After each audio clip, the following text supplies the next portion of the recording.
নেত্রকোনায় বিএনপির অর্ধশত নেতাকর্মী আনুষ্ঠানিকভাবে জামাতে ইসলামীতে যোগদান করেছেন। শনিবার বিকেলে জেলা সদরের আমতলা ইউনিয়নের বিশ্বনাথপুর বাজারে এক সভায় আনুষ্ঠানিকভাবে তারা জামাতে ইসলামীতে যোগ দেন।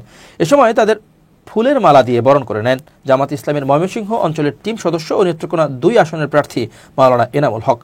ওই সভায় জেলা ছাত্রদলের সাবেক সদস্য ও সাবেক পৌর বিএনপির সদস্য সাইদুর রহমানের নেতৃত্বে অর্ধশত নেতাকর্মী বাংলাদেশ জামাতে ইসলামীতে যোগ দিয়েছেন। জামাতে যোগ দেওয়া জেলা ছাত্রদলের সাবেক সদস্য ও পৌর বিএনপির সাবেক সদস্য সাইদুর রহমান আমতলা ইউনিয়নের গাছগড়িয়া গ্রামের বাসিন্দা।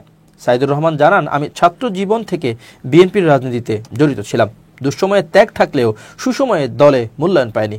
বর্তমান নেতারা ত্যাগীদের বঞ্চিত করে স্বজনপ্রীতির মাধ্যমে হাইব্রিডদের জায়গা করে দিয়েছে। হাইব্রিডদের অপকর্মের জন্য দলের জনপ্রিয়তা ও ভাবমূর্তি ক্ষুণ্ণ হয়েছে। দলে মূল্যায়ন না পেয়ে ইনসাফ ভিত্তিক দল জামাত ইসলামীতে যোগদান করেছে।